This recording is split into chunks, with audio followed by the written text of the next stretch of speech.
Self-consciousness is a reality.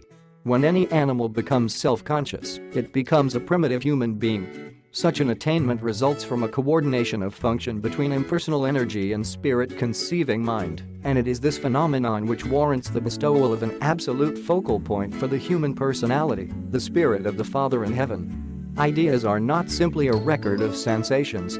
Ideas are sensations plus the reflective interpretations of the personal self, and the self is more than the sum of one's sensations.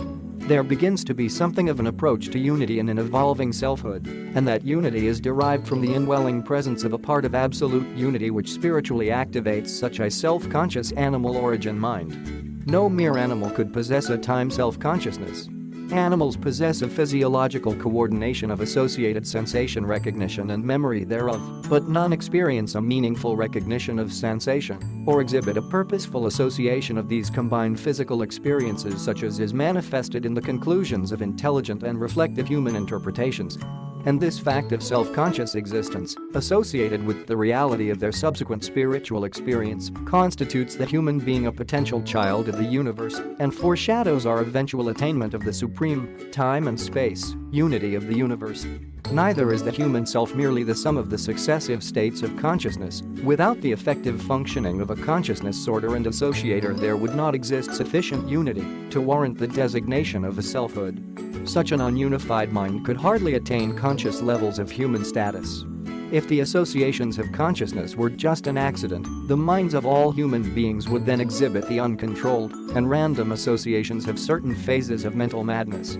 A human mind, built up solely out of the consciousness of physical sensations, could never attain spiritual levels. This kind of material mind would be utterly lacking in a sense of moral values and would be without a guiding sense of spiritual dominance which is so essential to achieving harmonious personality unity in time and which is inseparable from personality survival in eternity.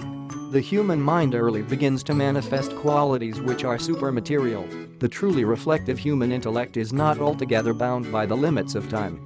That individuals so differ in their life performances indicate not only the varying endowments of heredity and the different influences of the environment, but also the degree of unification with the indwelling spirit of the Father which has been achieved by the self, the measure of the identification of the one with the other. The human mind does not well stand the conflict of double allegiance. It is a severe strain on the soul to undergo the experience of an effort to serve both good and error, evil. The supremely happy and efficiently unified mind is the one wholly dedicated to the doing of the will of the Father in heaven. Unresolved conflicts destroy unity and may terminate in mind disruption. But the survival character of a soul is not fostered by attempting to secure peace of mind at any price, by the surrender of noble aspirations, and by the compromise of spiritual ideals. Rather is such peace attained by the stalwart assertion of the triumph of that which is true, and this victory is achieved in the overcoming of evil with the potent force of good.